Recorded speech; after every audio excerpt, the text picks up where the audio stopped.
Test, test, test. Test, test.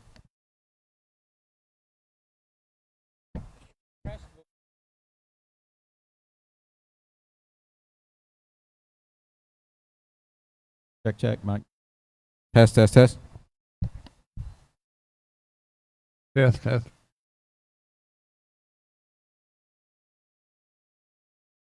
Testing 1, 2, 3. Good.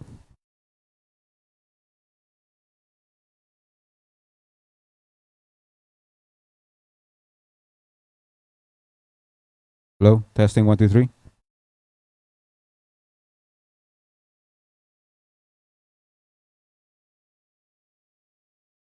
Testing 1, 2.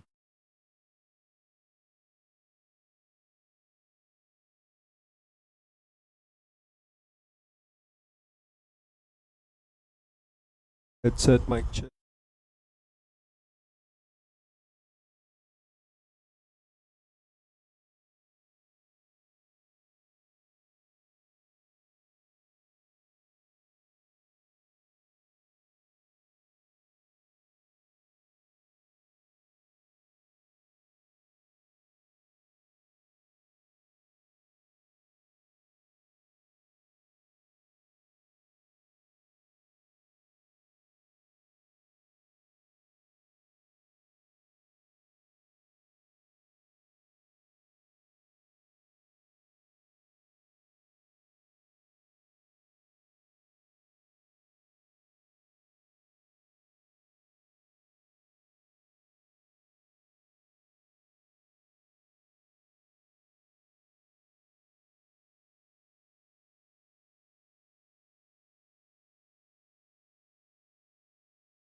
All right, good evening. My name's Morgan Hebner. If I could get the elected or the candidates for the election up to the stage, please. We're going to go ahead and get started.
Testing 1 2 testing. Testing.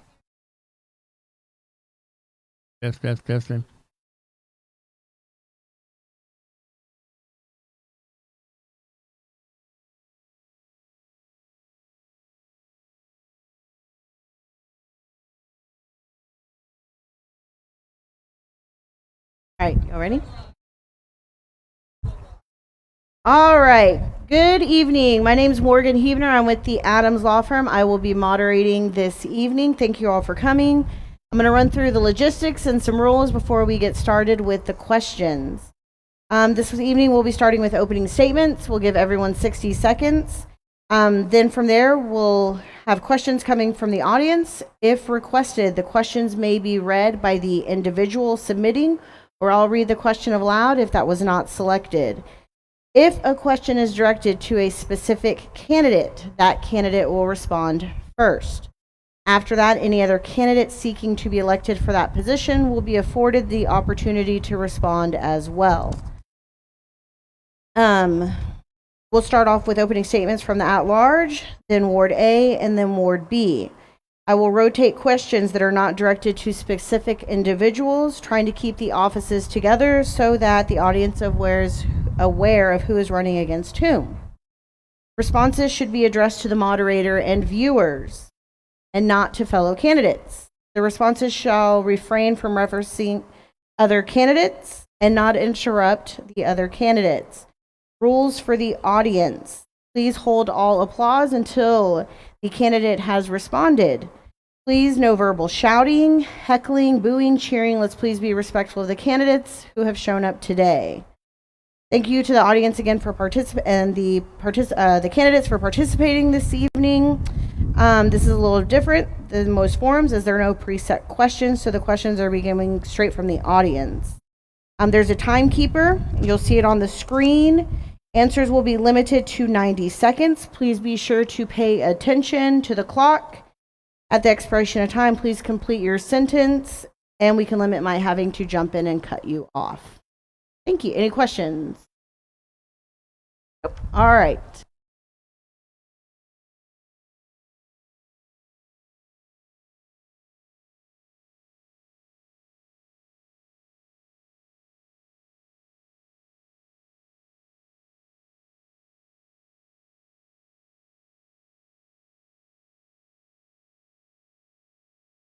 All right, let's go ahead and get started with the opening statements. We'll start with the City at Large Council and with Mr. Paul Follis. Hello, everybody. My name is Paul Follis.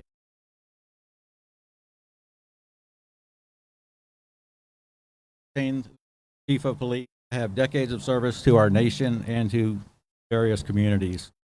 My wife and I retired 5 years ago. Since retirement, I volunteered with the City of Katy at many levels as an event volunteer, served on many advisory groups, and I've served on 2 city boards or commissions. From these positions, I've learned a lot about how council and the city operates. I know many city employees, to include council members, directors, and department heads. My 2 top priorities for this campaign are public safety and quality of life issues, to include rapid growth, infrastructure, and mobility issues.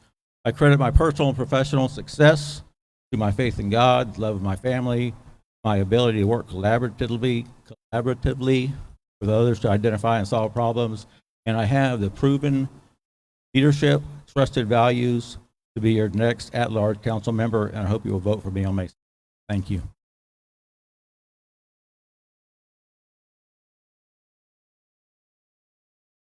Next up, AJ Bailey.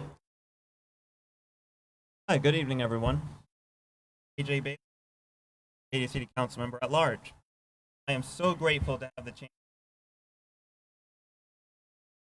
Town halls like these are so show that local government isn't a political. It is a neighborhood. It is a daily issue that touches our everyday lives. So many of you are here tonight because you care about the future of your city. You worry about the flooding in your neighborhoods, your roads, crime in your community, how long it takes to get permitting approved, and whether the city government is utilizing your taxpayer dollars effectively. All of these concerns and more are valid. And the truth wasn't like these problems arrived overnight. They developed over years, and they will not be solved overnight either. Yet, it is possible to solve these with transparency, accountability, and practical. I also know that some people up and see, you are young. How are you going to deal with these issues? And that's a fair question to ask. Because of my youthful energy, accountability, and long-term dedication to, I will not engage in politics as usual. I'm here for this kind of work because I want to work to build a community that works for everyone, not just for today, but the next generation. Tonight is not about speech. It is about conversations.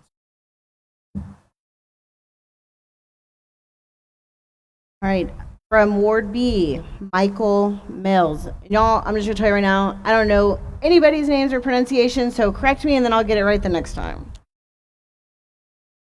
Ward. Okay, yeah, I can jump to A. I just went down my list. All right, Ward A, J.R. Richardson. Test, test, test. I'm not shy to speak. Hello, everyone. My name is J.R. Richardson. I'm running for City Council Ward A.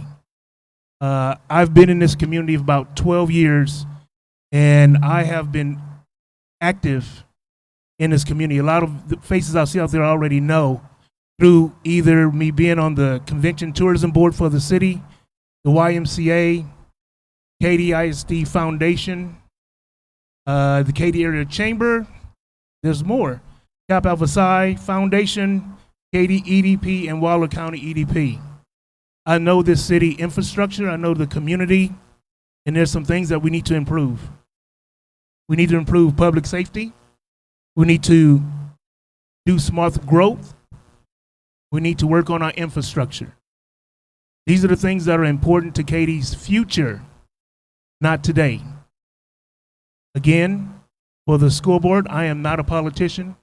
I'm just your neighbor who wants to make a difference in our lives. Thank you. Look at Mr. Johnston Dietz from Ward A. Hello. Hey, everybody. Thanks for coming out. I'm going to pivot a little bit. I learned something. I got some feedback from the last candidate forum, and that was hear a lot about what you guys stand for, but we don't hear about, nor will you. So I want to tell you about myself. I've been in Katy since I am a proud father of a daughter who's posh cheer, does athletics.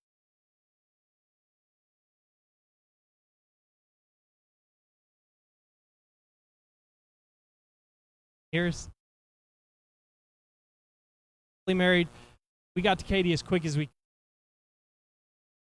I was raised by farmers, a servant leader. Got it from about farmers. One farmer's struggling, all the rest of them band together. Support the. Got it from my dad.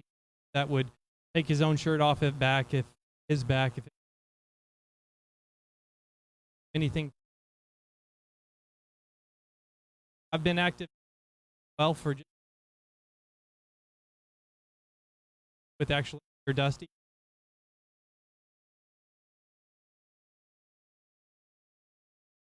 Just over a decade, and I'm hoping to. I guess that ding. We're almost done. That's new.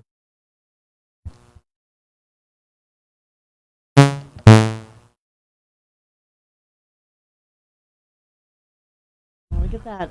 We're all learning. Okay. So we'll start with Ward B. Back to Mr. Michael.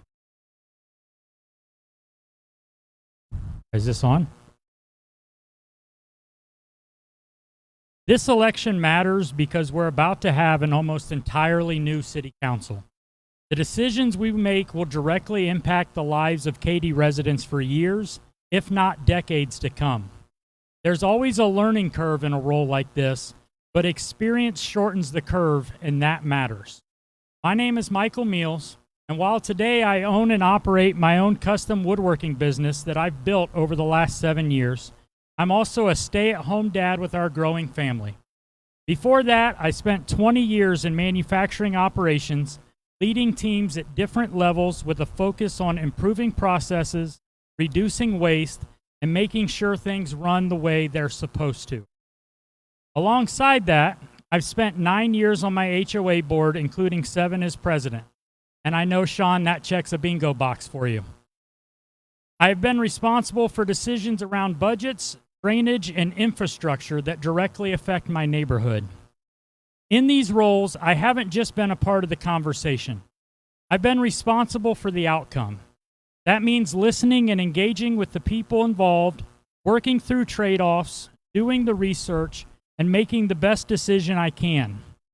That's what this role comes down to, not just discussing ideas, but making decisions and making sure they reflect the community's wants and needs and are actually carried out in the way they're supposed to be. Next up, from Ward B, Lyn H. Sullivan.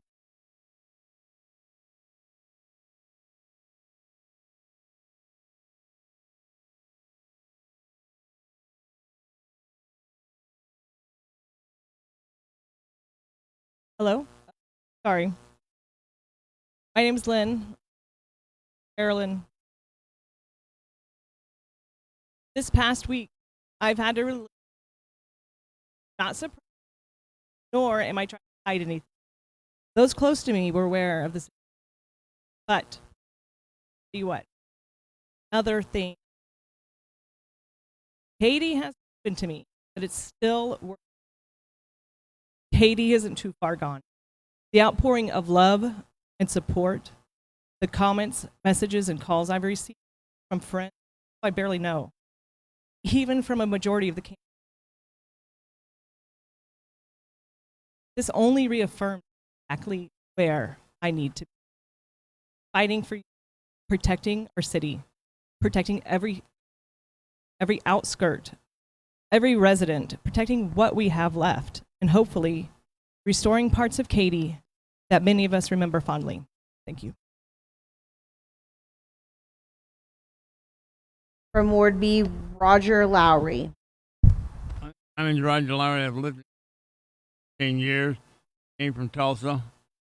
Worked for my boy down here. He's a contractor. Done some work for the city of Katy when they redid the fire station, and did a good job. Go to all the city council meetings all the time. And, you know, if I'm elected, I'm going to work full time, going out and talking to businesses. I'm retired right now, and I've been married 46 years. I go to Church of Christ, and we got a lot of members over there. I help them a lot of times when they need things, and if I'm elected, I'll be a full-time councilman. Thank you. From Ward B, Michael A. Payne. Testing. Okay, I'm on. Hello, everybody. My name is Michael Payne. I'll be turning 25 years old on April 9th. I've lived in Katy for 17 years, in the city limits for about 8 of them. And why I'm running for Ward B is that I care about Katy. I love Katy. Lived here for most of my life, and I want to help bring back some of the elements of the past that were good, reverse some of the bad, and help us move forward from this current city council that has been destroying the small business sector, destroying our citizens time and time again, when we should be making pro-community, pro-small business approaches, decisions, mindset, and ensuring that we will make Katy great again. Thank you.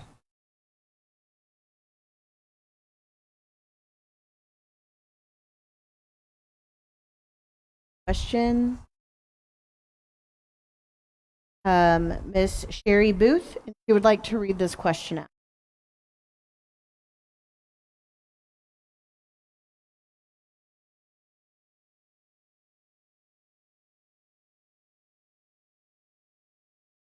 Testing, testing.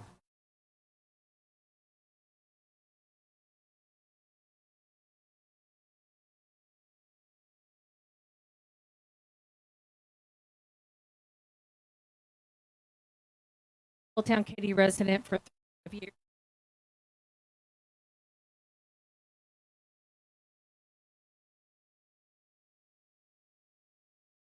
And we expect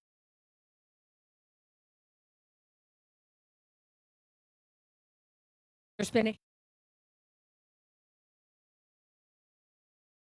post moving member opinion.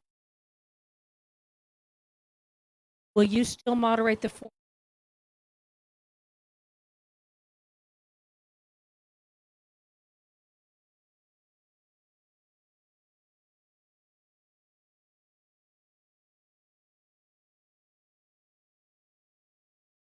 So that was a pretty long question. I do have comments about the Facebook page. Statements were made in the question which weren't true. So I will generalized question on if I will continue to moderate a Facebook page. I would definitely step down if advised by the city, who has assured numerous times there's no legal reason, no problem with a city council running a. But do we really want to begin the expectation that council members can't run a social media group in which they enforce rules? What about a neighborhood group? What about a business page? Where does it end? What about volunteer roles where you have to enforce rules or careers? What if you're a teacher? They don't allow the children breaking rules to remain in the classroom without consequence.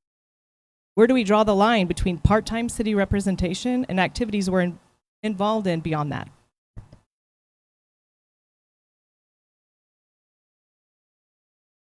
Are there any other candidates from Ward B who would wish to address this question with a response? Absolutely, yes, I would. Like, I am one of those residents that were banned from the City of Katy residence forums for absolutely no reason, without any warning, no messages, nothing. Like, if Lyn Hunter Sullivan is your council member, she won't listen to you. She will not respond to questions in an appropriate manner. And Mr. Payne, if you disagree, I do have to cut off and ask that you not attack other candidates' response as required by the rules. Thank you. Let me finish. And if you disagree, you'll be banned from there too. Thank you.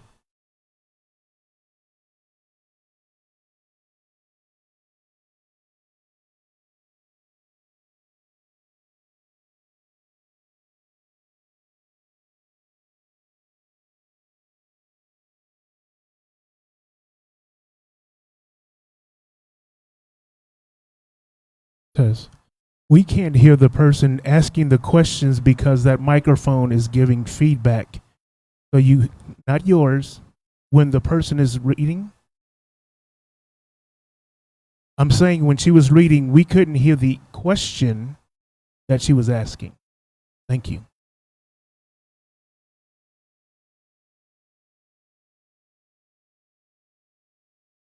Would anyone else like to comment on the last question?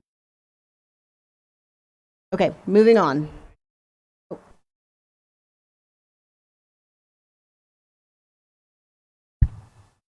Yeah, I'll chime. I've already made it clear that I run one Facebook page for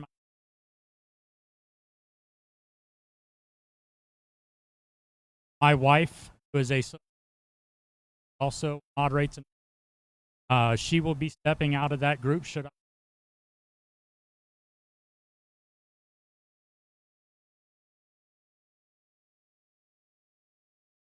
Anyone from Ward A that wishes to respond? Okay, Mr. Richardson. Hello. So I was a moderator for one group, but I stepped down when I made the commitment to serve you, the city of Katy, because I didn't want my emotions based off of whatever you wrote about me to affect anything from the community, because each person is their own individual. They have their own opinions, but because I don't like it doesn't mean that I need to delete you from what other people may want to read, because they'll probably laugh at you for doing it. Thank you. And anyone for city council at large? Moving on to the next question. Comes from Helena, and the question is, how will the candidates handle water shortage in the Katy area and the increased cost associated with water? As this question is not directed to a specific individual, I will start with the city council at large.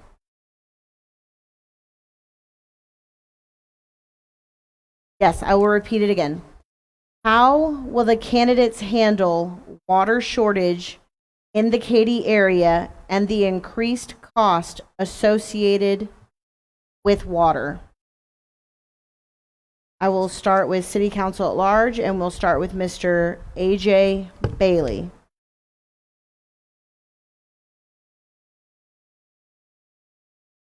So, mentioned social media, book shortage with City of Katy residents talking about it. I think we need to actually have a collaborative conversation about it with, I would say not just with City Council and City staff, but also with the interagencies involved, and have a collaborative conversation revolving.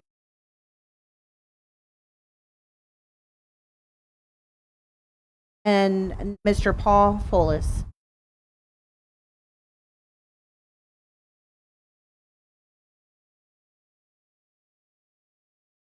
Yes. So I don't know a whole lot about the water issues right now, but I do know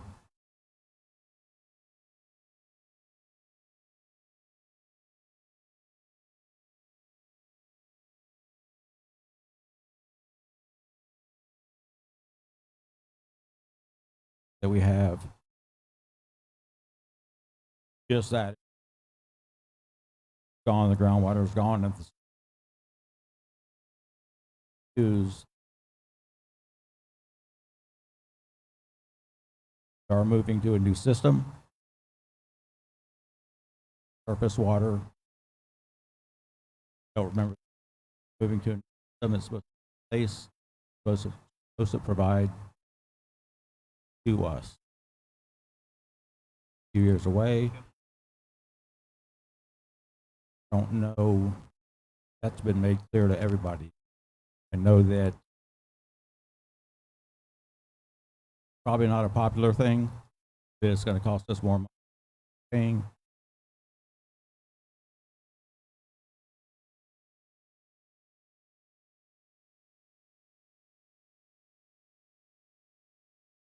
Other than that, I don't know what to say about the as it calls right now. Everybody's in the same boat with the water.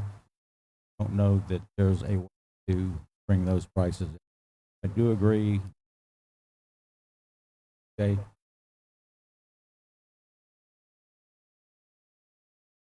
Other cities. That's Okay. where we would start. So please wrap up your response. Thank you. All right, from Ward B, let's start with Roger Lowry. Oh, Ward- sorry, they wanted me to start with Ward A. Ward A, let's start with Mr. Johnston Dietz. Dietz. Okay, there we go. Writing Yeah, it Deeds down. is good. You can just stop there. I will be honest. I might repeat some of what Paul said just because it is very hard to hear what other candidates are saying. I don't believe water availability is the issue. The aquifer subsidence is relatively marginal. In addition to that, we have a project coming online that is bringing water from the city out to Katy. So it's not the rising costs. I don't believe are attributed to water consumption, but more about how the city is taking the waste back and processing it. I know we have several initiatives that are intended to lower costs, like the recycling of water to be used in Katy Management District for irrigation and things like that. I think that we can continue that, and it could help. But like I said, it's not a consumption problem. It's the processing of the water. One thing that we need to be mindful of is we only have the one processing location right now. As we continue to grow, which we are, as we all know, we're going to need to bring more wastewater processing on. How we pay for that is a question in my mind. I don't know what that project looks like, what the time scale is, and the cost implications, but we actively need to be having this conversation now on how we bring those projects online so that we don't outgrow the infrastructure that.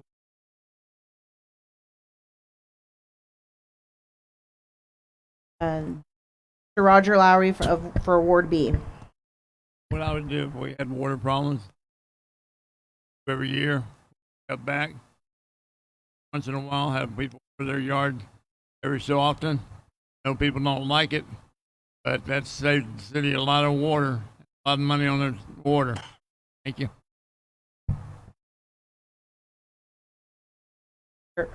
Michael Meihls.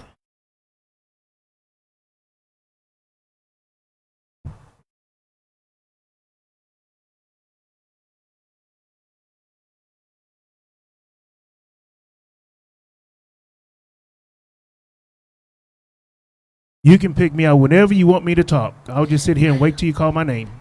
I'll get you next.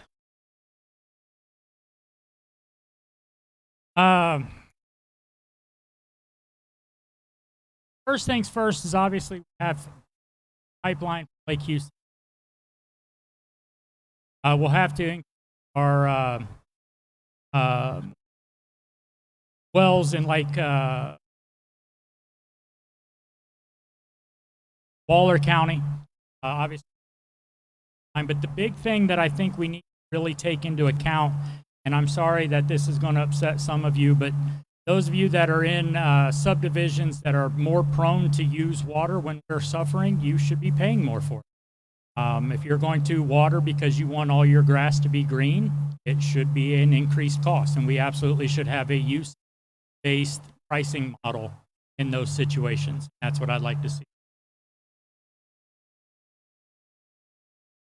All right, Mr. Richardson, I apologize. Okay. Let's talk about this real quick because it's really something that we need to talk about now for the future. Johnston was correct on everything he said. The drainage that we're getting from the flooding, we can use as recycled water. They just passed the $42 million drainage problem that we had over in Ward A in Old Katy. That water could be utilized as opposed to causing insurance premiums to go up to increasing our water and recycling that and making that better. We're also in the process, like Johnston said, we have a plant that's already in place that we're working to improve this process right here. So when it says increased the cost, by doing the drainage, we won't have to worry about that increase. We'll find another way to make it work. But for Katy, water is our friend and we need to save it. Put in the drainage and let us recycle it and reuse it again. Thank you. Mr. Michael Payne for Ward B. Testing. Okay, we're good. So Okay, so in relation to water, like I'll echo what the other candidate said for a second about the various projects and everything going on and make sure that we have reliable supply. But one of the biggest problems that nobody seems to be talking about on this stage is climate change and global warming. Like, we're going to be going through increased cycles of possibly no rain, and when it does come, it'll be too much that causes flooding concerns. But the main issue is our climate, Mother Nature. Like, if no rain's coming out of the sky, like we're going to have problems getting water to our citizens. Thank you.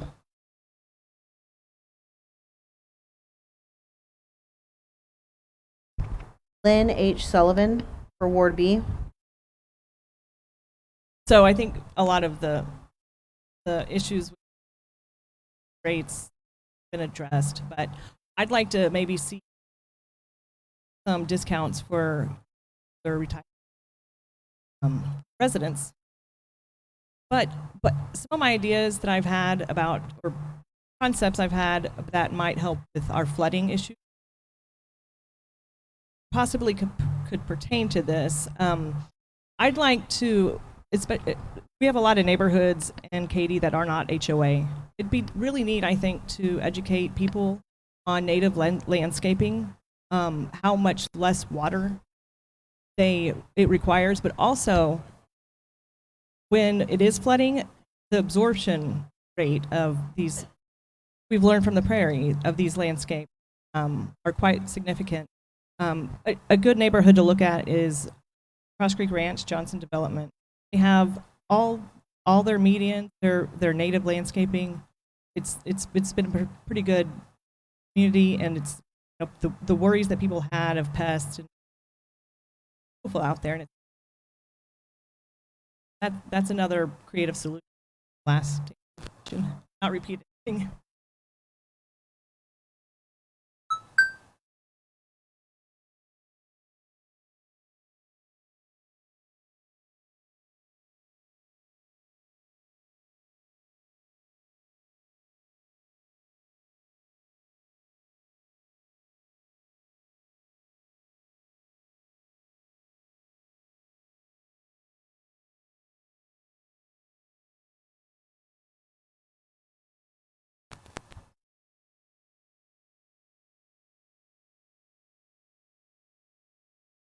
Next question comes from Ms. Bonin. List the following in order of most to least important to the city and your agenda: churches, the residents, small businesses, corporations, churches.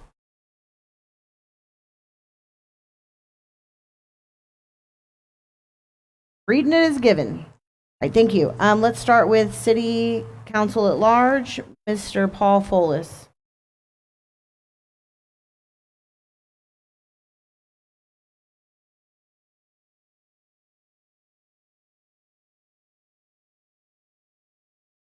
Most to least important. Most important, obviously the resident is going to be most important. This city anyway. From other than residents, I'm going to have a hard time putting the corporations, small business. We need their tax money. Our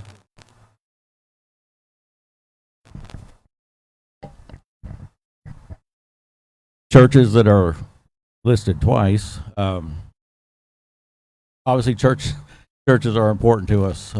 That's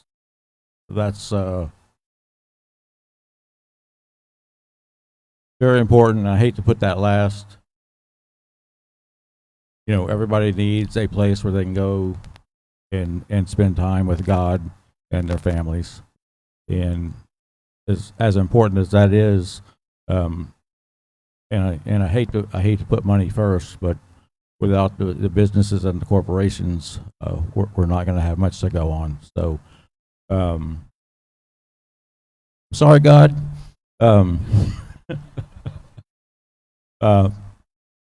Residents, the businesses, and churches.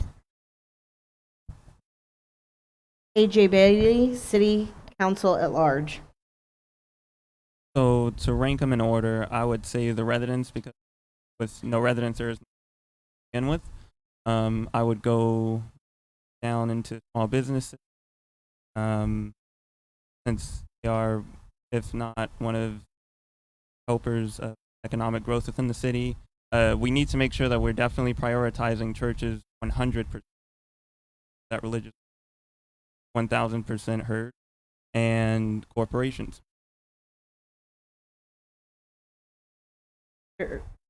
J.R. Richardson, Ward A.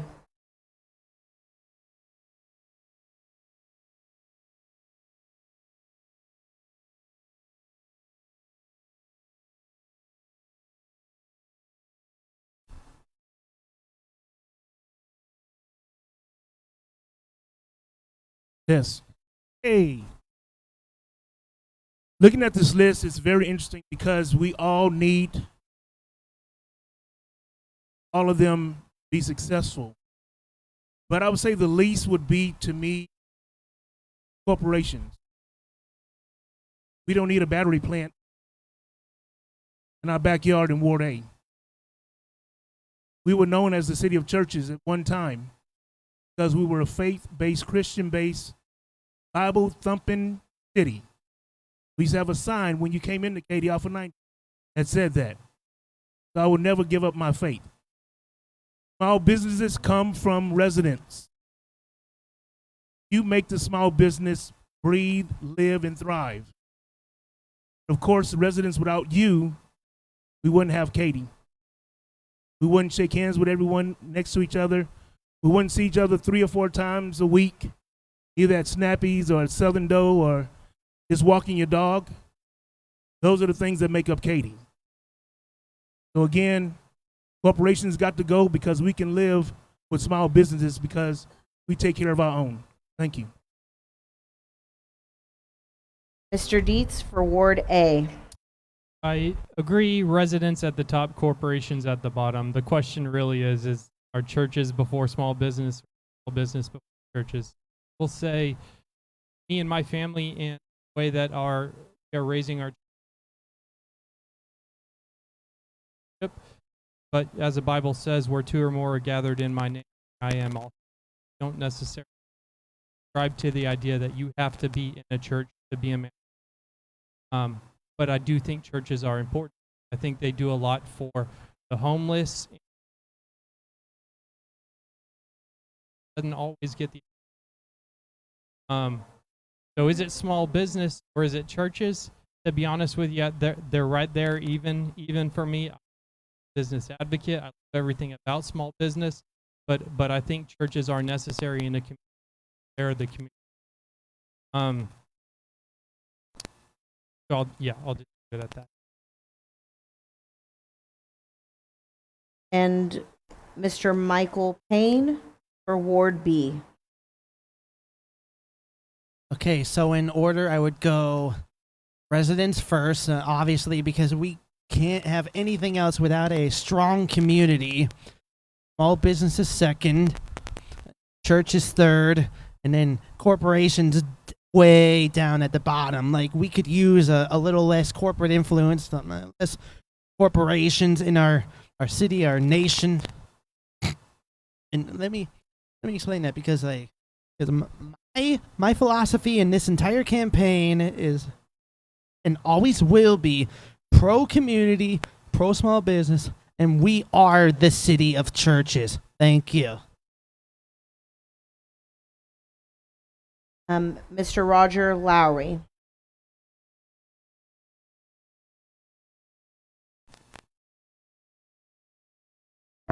I would do this for small businesses. They come to town, give them a tax break on their, to get them here, and work with the businesses around town. Try to help them out.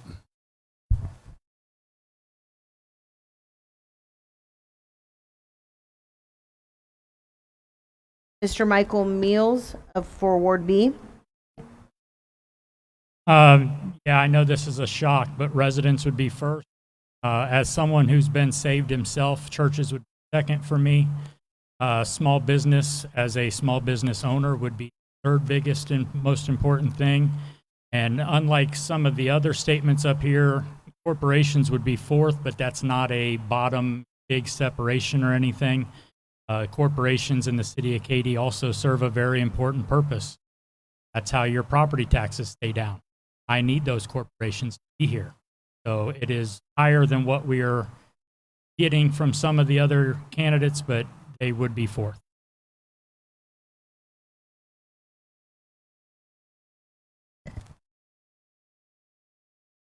Next question.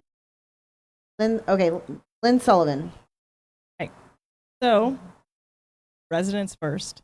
Now, I am very much a woman of faith, and that faith makes me the person I will be serving on council.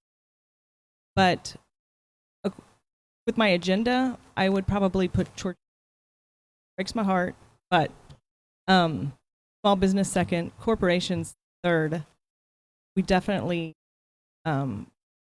behooves us to have some corporations. We need the taxes. Corporations will bring good. We can kind of keep them on the little fringes, but it is best for us to.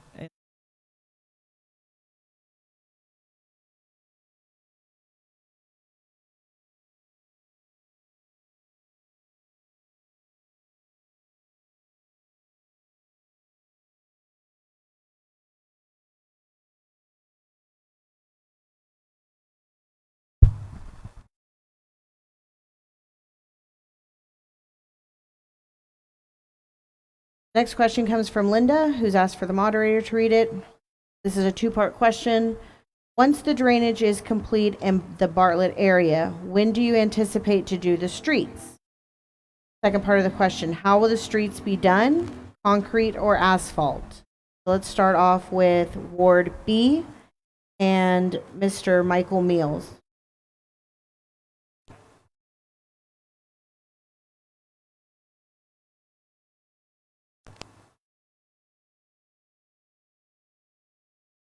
Ward. All right, so that is directed to Ward A. So we will start with Mr. Dietz. It's a tough one to answer, mainly from the standpoint of I've not been at the table having these planning meetings. I don't know what the plans are. From what I know about the project, in my backyard, I actually live in West Katy. I think it's going to take the better part of the year. If we've learned anything from the 10th Street Bridge, add another 6 months to that. So, year and a half. Next summer, we.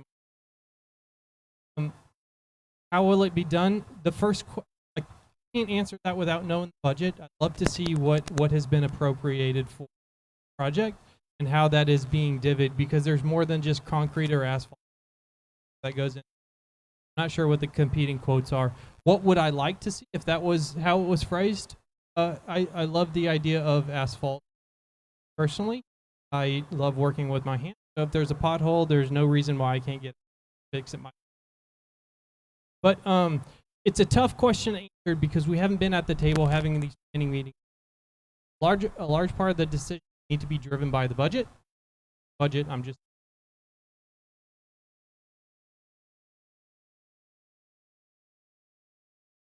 Mr. J.R. Richardson for Ward A. Once the drainage is complete, I would then look at trying to do concrete. The reason why I say concrete, because I live off of 1463, and I have a combination of concrete and asphalt. Asphalt will mess up your car. It turns into gravel, and then turns into a pothole because of the rain.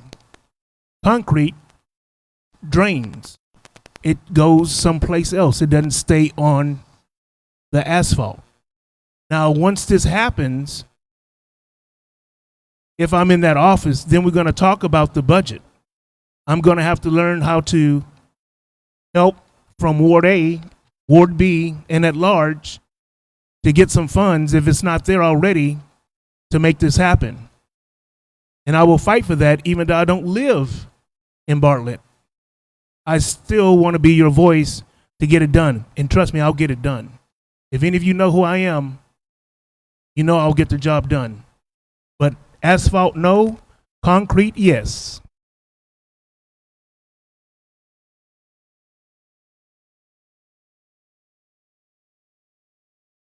Would anyone from City Council at large like to chime in?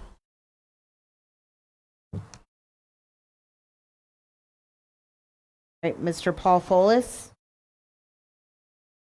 I'll just say, like the other candidate said, we don't know what the budget is, but neighborhoods, the concrete street is going to win out. Fault up. Had the budget, concrete.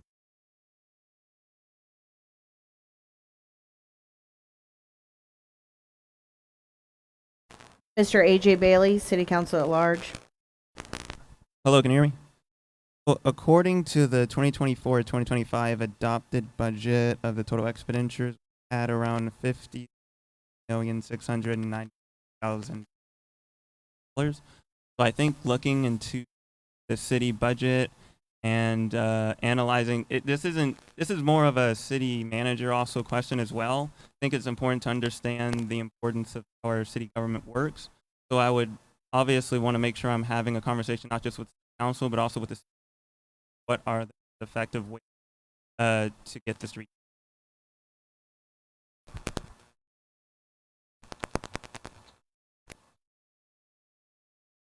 Next question comes from Casey Hines. Have you ever been found guilty of a crime? If so, has the charge been within the last 6 months?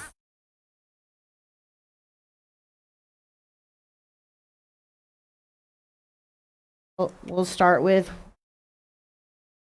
Ward B, Mr. Michael Payne. Absolutely not. Thank you. Mr. Roger Lowry, Ward B.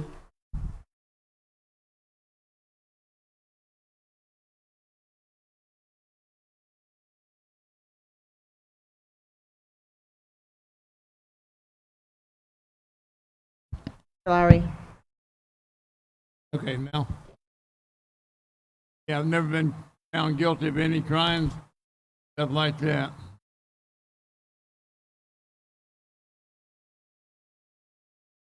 Next up, Mr. Michael Meihls, Ward B. When I was 17, when I was 17, I was found guilty of violating a curfew violation in my hometown.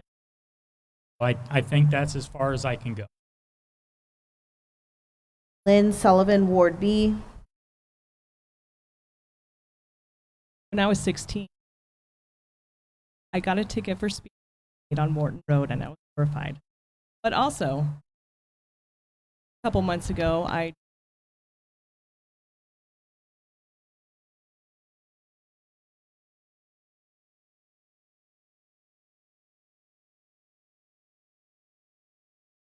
Mr. J.R. Richardson, Ward A. The only crime I'm guilty of is loving Katy. That was for you, Sean Dolan. I know I'm next, and I'm going to play on this. The only thing I was thinking about, and I thought about you, was that, yes, I have been found guilty. I stole my wife's heart. But I didn't do the dishes last night, and so I'm pretty sure I'm in trouble. So yeah. After this, we'll all have a beer afterwards so that it's not as bad when I... Mr. A.J. Bailey, City Council at large. I would say guilty of wanting to serve the public community. Always wanting to volunteer and help out and do whatever the best I can to help my community. Mr. Paul Follis, City Council at large. Well, the guys on my left and right stole my punchline, so say no, I have.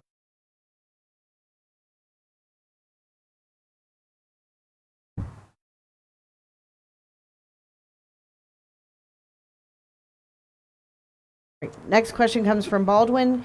Can we get more flock cameras for the city of Katy? We'll start with Mr. Dietz, Ward A. Got to admit, I don't know what a flock camera is. Do I define this? All right, flock cameras are the cameras that are installed either by a neighborhood or they can be installed by They the read your license police. plates. There you go. You see them across Katy. They're big, tall, black cameras that read. I'm sorry. They can be ran No. by solar power. So is this more for neighborhood policing themselves, or is this like those cameras that are from out of state that are issuing tickets based on traffic violation? This is not a traffic camera. It is a camera that's installed that monitors license plate numbers. Neighborhoods can install them and link into the police department, or they can elect to not link up to the police department. And then you're able to monitor throughout various entities that have flock cameras installed. The police department can also install these, is my understanding. Gotcha. In a nutshell, I have no idea what this is. And I think this is a good example to demonstrate to you guys on what I would do in city council. Oftentimes there's going to be things that come up that you don't know. My time's not going. But oftentimes there's going to be things that come up that you just you don't know. So I'm not going to tell you whether we can and cannot do it, because to be honest with you, I don't know the pros and cons either way. The first thing I would do is I would look to consult with people that so they could advise me on that, and I'd want to reach hear what they have to say about it. So don't really have an opinion of this. I don't know the value. I don't know the drawbacks. For education, and whoever wrote this in, please feel free to approach me afterwards. I'd love to learn more. Mr. Richardson for Ward A. Thank you. Flock cameras are very important to have. They are cameras that are keyed into the United States crime lab. We've, not crime lab, crime unit.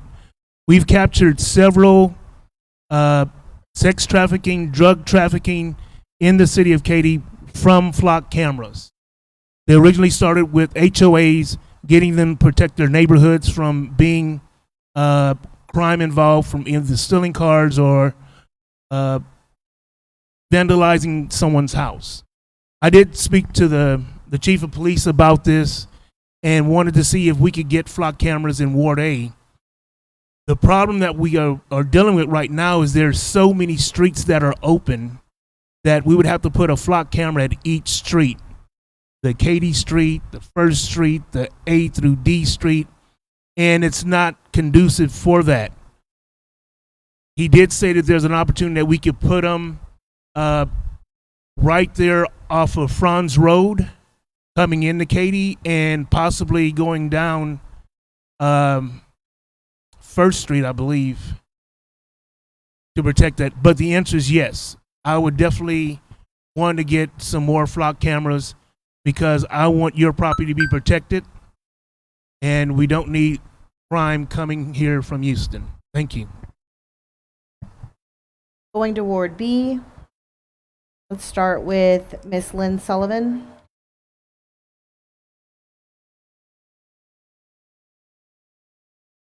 So I haven't done a ton of research on the flock cameras either. I understand. I could see them being very useful. I-10 court, but I have to learn more about the limitations, more about the camera. Really, I kind of get hesitant when we're talking about filming, you know, the whole. I guess sometimes you get a little paranoid, or you know, you see movies or conspiracy theories. I don't know. Big government kind of gets scary. You have to learn more about how they work, they process, or who they're sent to really.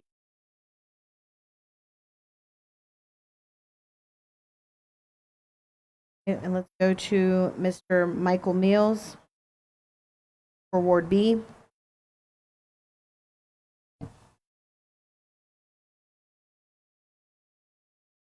Flock cameras can be beneficial. Those of you that are unaware, you can set a to say we're looking for a red Ford Taurus license plate ABC, and anytime it picks anywhere in the country on a flock camera, signal that so that they can be found. So they do have a benefit. The downside to that, what you have to be mindful of, is you're also inviting in the big brother issue, and that's part of the hesitation.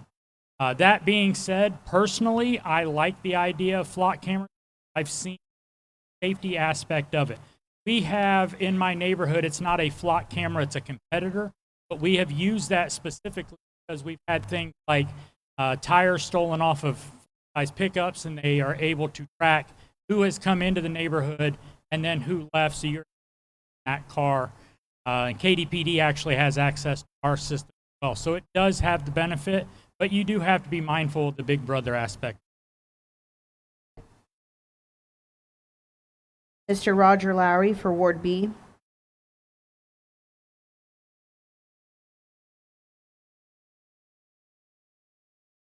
I'm glad to see them get the cameras over by the Katy Meihls. I've talked to police officers over there, and they've caught a lot of people coming from out of town. And, you know, if they didn't have those cameras up, they wouldn't have caught nobody. But they've done a good job. Like you said, putting them in the neighborhood is great if the city wants to pick up the cost, but I don't think the city's going to pick up the cost of all these neighborhoods. I think they'd be better off just doing the streets and the over by the mall.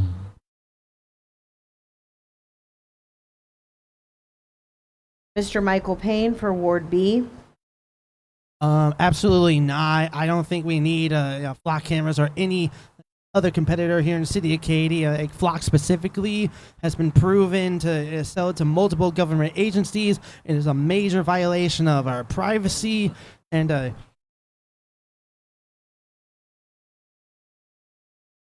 we have more of these. It brings in the whole big brother, big government conspiracy, like that whole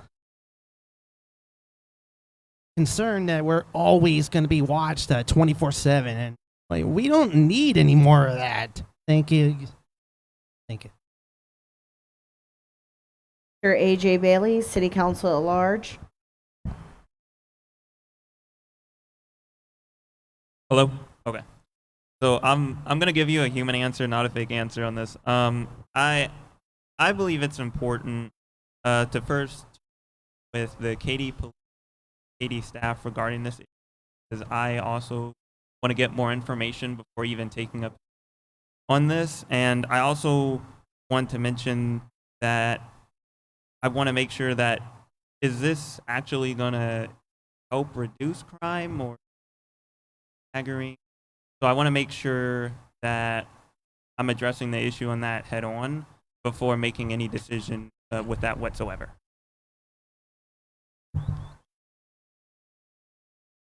Mr. Paul Follis, City Council at Large.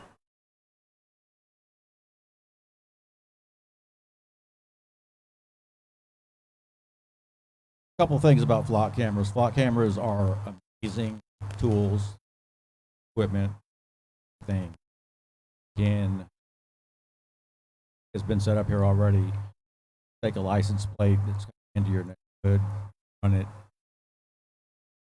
No matter what that license plate has been recorded and doing around the country, it's gonna send it.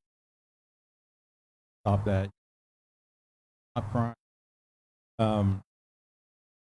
It's an amazing tool, and I would absolutely support usage of more flock cameras. I think the police here told me not to go that they would like to have additional flock cameras. They're going to try to get budgeted for that here. They are very expensive. That's the downside. Can't think of any other downside. And as far as the privacy issue, we all know everybody sitting in this audience right now has a camera. Everybody is using that camera at least a picture all over everywhere right now, because there's so many taking pictures of me. since the adage of cell phones and types of cameras years ago, decades ago, we have no expectation of privacy. All right, let's put up. Okay, we have no expectation of privacy, so the flock cameras are, they're not going to invade your privacy more than your cell phone camera is going to invade. The trade-off is, thank you. Next question comes from Don Tyndall. What plans do you have to support the aging population? Katy, we'll start with Ward B, Mr. Michael Meihls.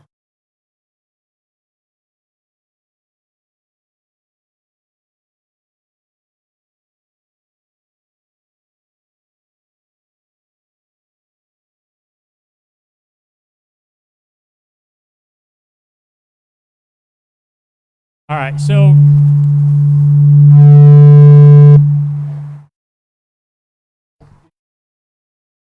one of the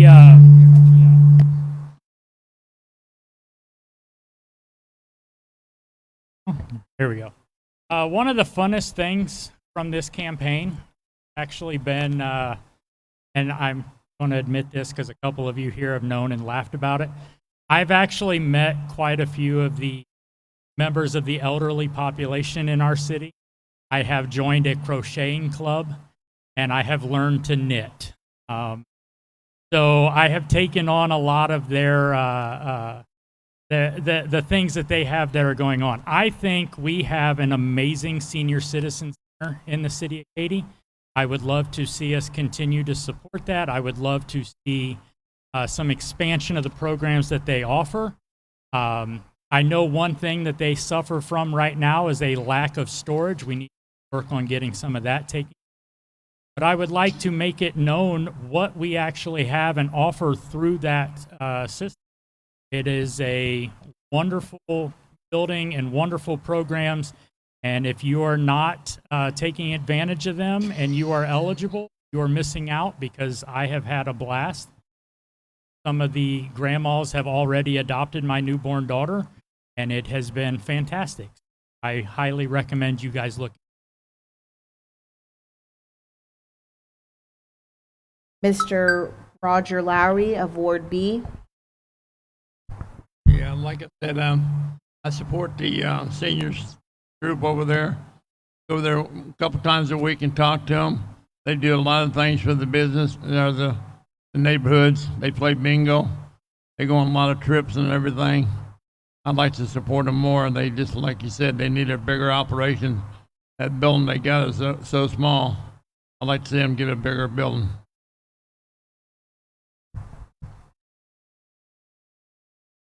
Mr. Michael Payne of Ward B. So one of the things we can do for our senior citizens over 65 here in the city of Katy is basically eliminate their property taxes if you're a homeowner. Like zero property taxes if you're over the age of 65, and for the rest of the citizens, cutting it up to 25% from current rates. Thank you. Ms. Lyn Sullivan for Ward B. Hello? Okay. So, I agree that some breaks. The last forum, I actually mentioned possibly waiving permitting fees when they're as people are aging their. And I also learned a lot more about the coffee with the mayor, and just hearing the stories about people coming to Katy in their retirement years and them finding connection in this city. I think it's really special, and very much support the Senior Center Volunteer of the Year last year. My mother. We'll go to Ward A, Mr. J.R. Richardson. Yes.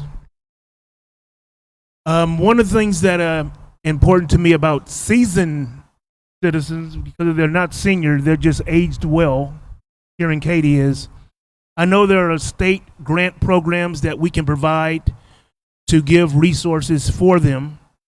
When I used to live in Round Rock, Texas, I used to do bingo for the seasoned citizens and learn a few lingo like I-22, B8, all these other numbers that they called out, and I had to learn, and I loved it because everyone there at that program had a story to tell.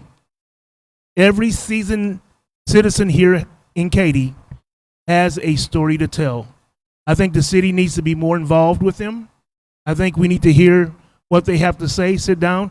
You'd be surprised what 30 minutes can do to a seasoned citizen just to talk about high school with them. Talk about when they were homecoming queen. Talk about how they used to dress up and go hang out and all this other stuff about what happened in old Katy back in the day. So yes, if elected, I do have a plan to make something like that happen because I want to hear your story. Mr. Dietz for Ward A. I literally had grant application education written down, so I completely support that. The question of what would I do to support our senior citizens, I is a little general, but in general, the way I was raised is I'm country at heart. I believe in the matriarch and the patriarch. I think as they age, it's the rest of the family that step up, and I subscribe to that notion. I would certainly lead by that example by being a part of the city. I don't know what support they need. I would love to get more engaged and understand what the senior citizens is requesting, but there's more to our residents than those that are just involved in the. I've made a point to go out and Ward A. I've been fortunate enough to the aging. What's important to not always necessarily whether or not they have enough storage, which I do support that if ladies. But a lot of them like to just get out and walk, and sidewalks are important. So we need to open up our mindset that is not necessarily just the senior, but it could be your neighbor or somebody down the road that just can't quite get to their mailbox. Then Mr. A.J. Bailey for City Council at Large. Yeah, so I think a lot of people here, I agree with what they said, but I think we need to actually listen to them. And oh, can you hear me? We need to listen to them and actually talk with them and try to understand their key issues within the city of Katy.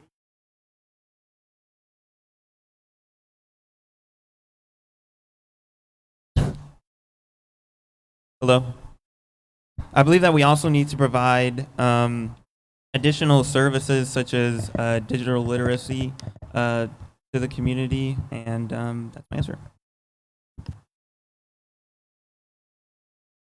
Our next question will come from Scoutmaster for Troop 320 of Katy, Mr. Henri, who would like to read his own question. Like this. Sorry, Mr. Follis. Oh, hold on real quick, sorry.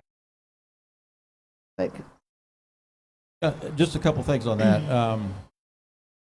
As Lyn Sullivan said, I was at the coffee with mayors, and they highlighted the senior center, and several of the seniors got up there and spoke, and it was just amazing at what they do and how young they seem to be. As somebody who is knocking on the door of being a senior citizen, seasoned citizen, that is something that I think about often. It could probably get involved a little bit more in their support, but away from that, the tax idea, lowering taxes, stopping taxes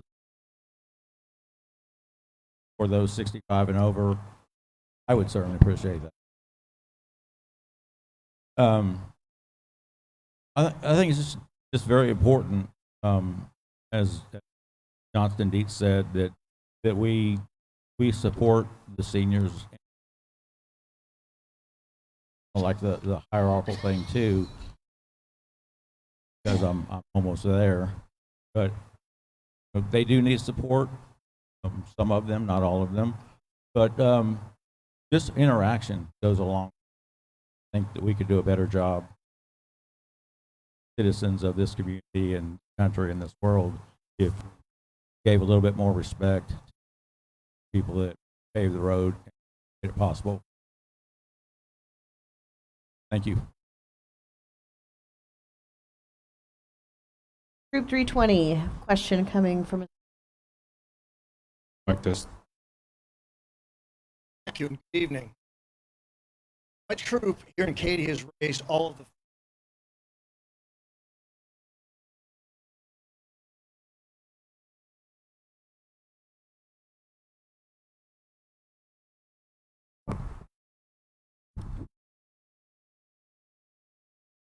has raised all of the funds to donate so taxes and a monument celebrating America's 50th anniversary. Includes historical quotes from our nation's founding fathers and the Ten Commandments. Heard tonight a couple of occasions that Katy was known as the city of churches. If elected, would you vote to support the monument being erected on the grounds of the City Hall? Thank you.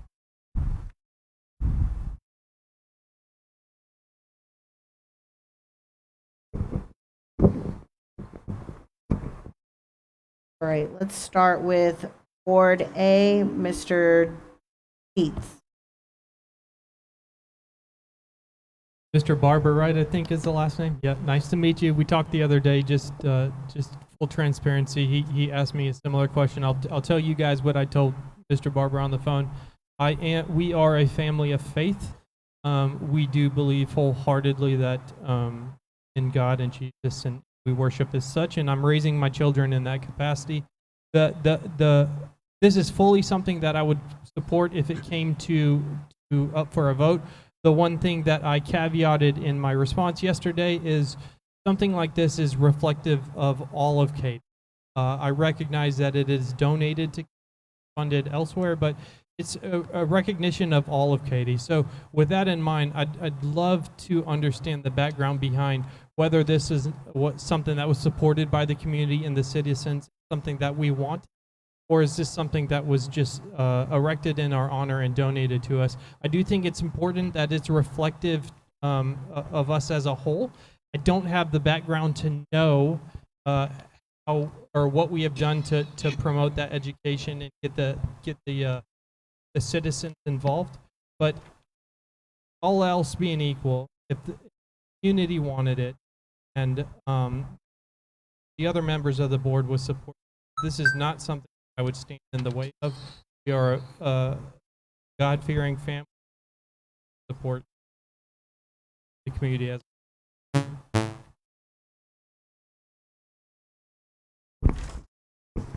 Mr. J.R. Richardson for Ward A. Yes.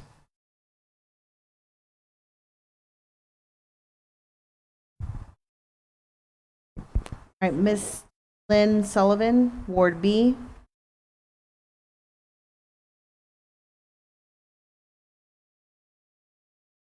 So I'm just curious exactly what looks like statute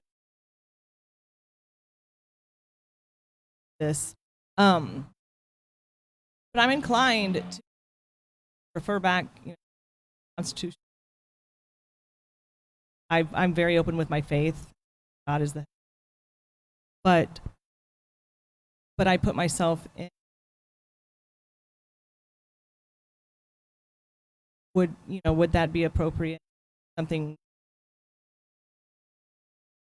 Have they said where the money? Yeah, I just feel like that is infringing upon people's. Even though, we came here to America for religious freedom. I feel like that in opposition.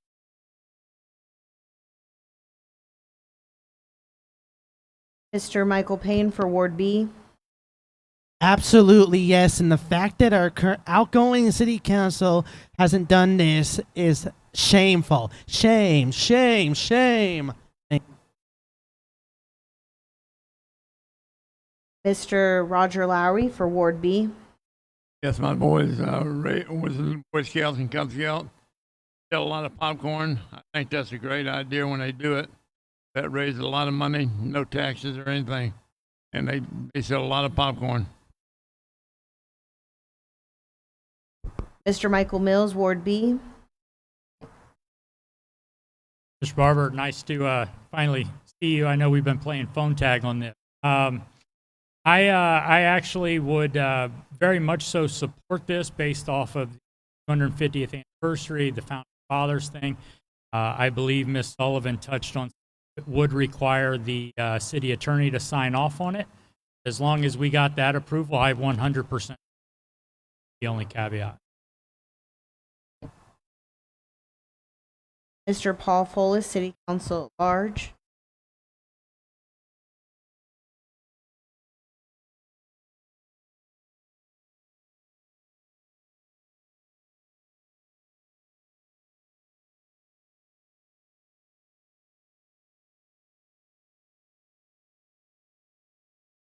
Hey. Again, hello, Mr. Barber. How are you? I appreciate the phone call the other day. It was a pleasure speaking with you. I did some research on this, and after we spoke, you know, there is precedent that the Ten Commandments are outside government buildings, inside government buildings. Typically, they're permissible to be there if there's some other historical monuments, pictures, something else there. This monument has all of that included, and yes, sir, I would support it 100%. Thank you.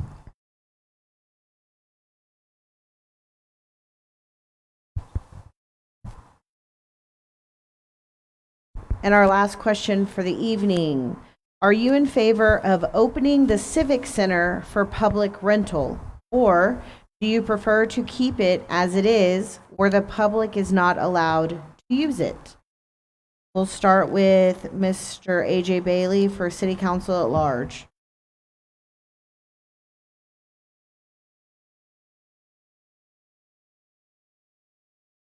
Hello? Can I answer the last question? I wasn't able to answer that.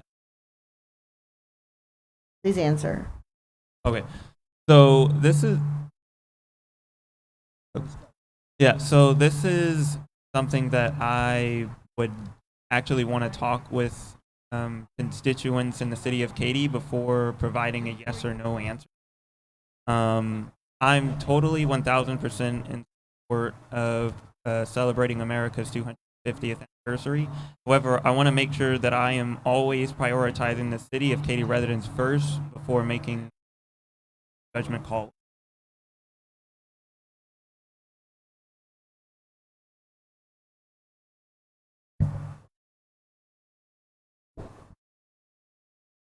The next question, are you in favor of opening the Civic Center for public rental, or do you prefer to keep it as is, where the public is not allowed to use it?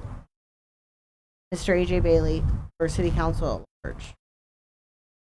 Yeah, so in terms of if I would be in favor, honestly, this is a question I would also want to talk with constituents with before providing an answer on that. And that's primarily because I want to make sure as a council member, I'm not giving my personal views, but I'm providing a full understanding of what the city of Katy residents view on it before making a decision. Mr. Paul Follis, City Council at Large.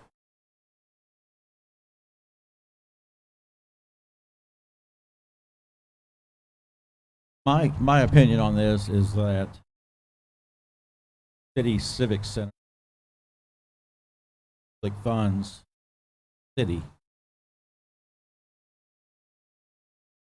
Not exactly sure of what origin of the word civic is.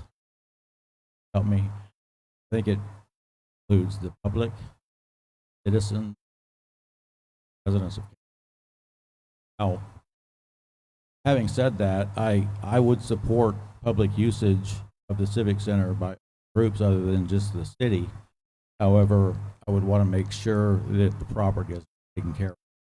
So if you're going to rent the Civic Center out for an event, you know, I would think there would be a deposit for damages and stuff like that. You would be responsible for.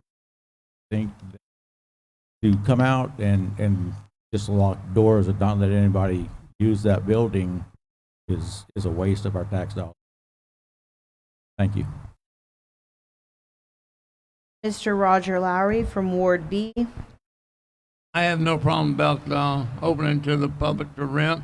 But to be honest with you, it's not that big and there's not that much parking. And that's probably the reason why they don't use it. Because, I mean, you know, I don't see the purpose of using it if it's not big, because you got the Mural Center they could rent if it's going to be a big thing. Ms. Lyn Sullivan for Ward B. I don't have a problem with opening up the Civic Center, as long as we make sure we correct liability and we're paying city employees to be there for that. Any rental fees cover those, a deposit, basically just all the logistics. But I don't an issue with.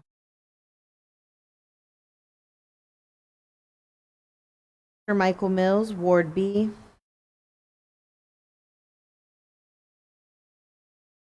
If you're not going to rent out,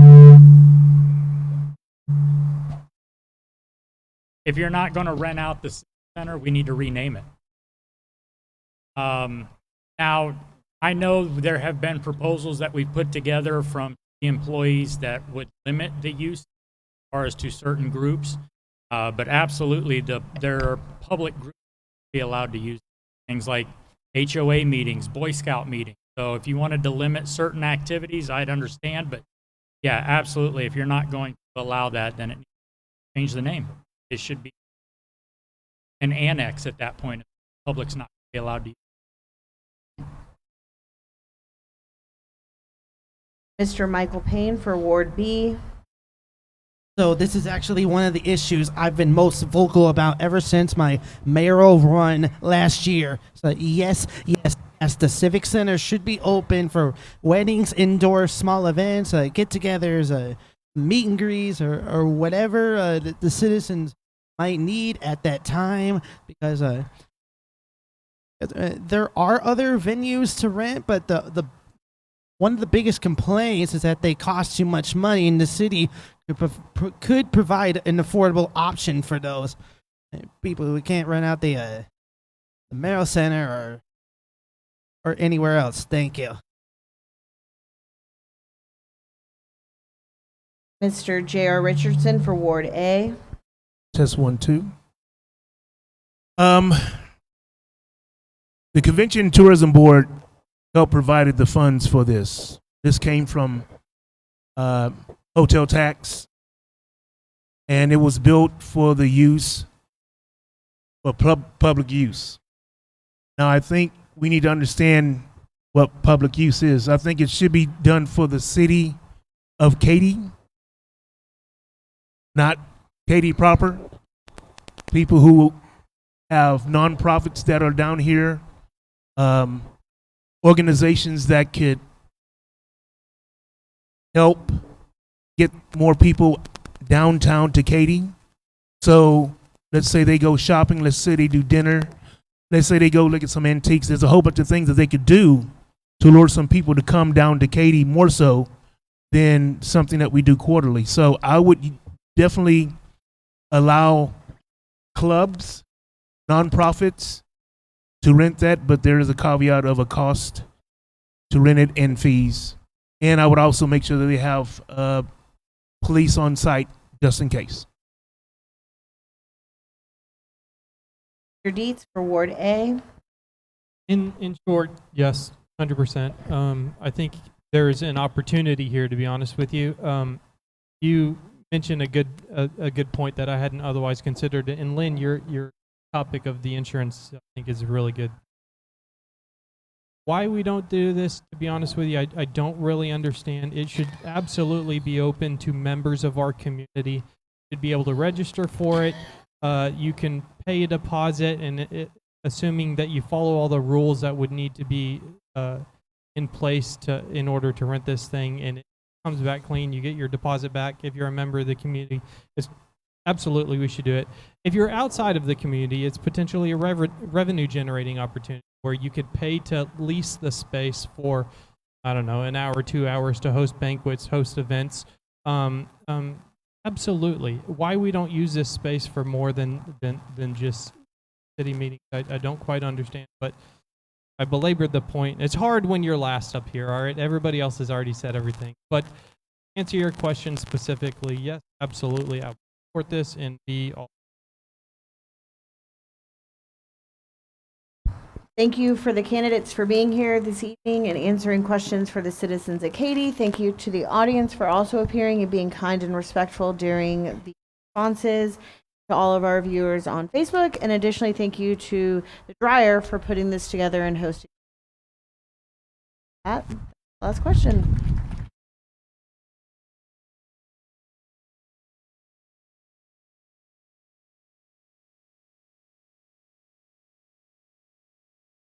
Okay.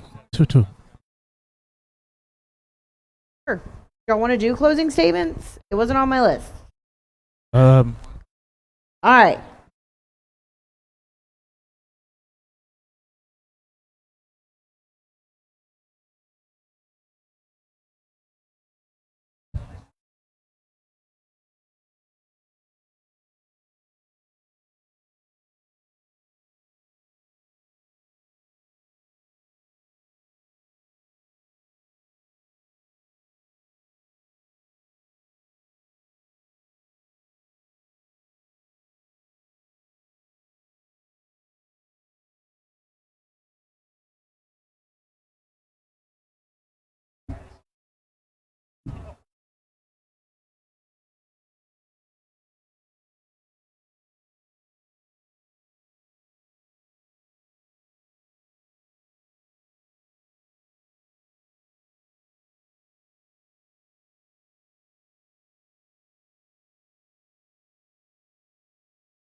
Test, test.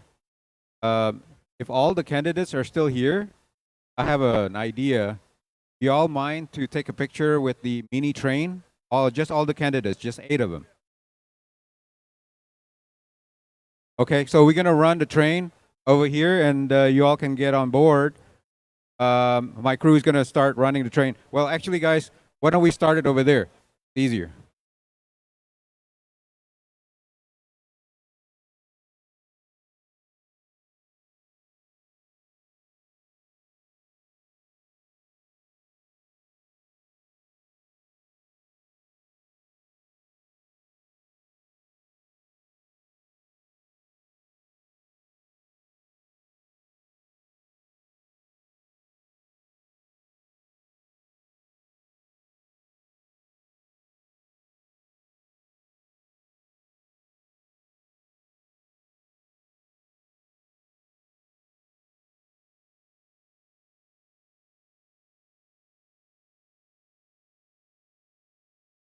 All right, candidates, let's go ride the train.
All right, so we're going to actually pull the train. So you guys should tuck in your feet. Yeah, go over. All right, you guys ready?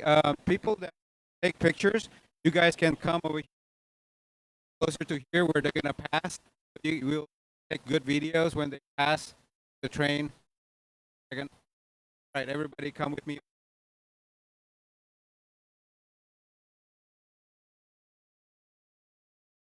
Okay, so this is the best angle for taking pictures right here.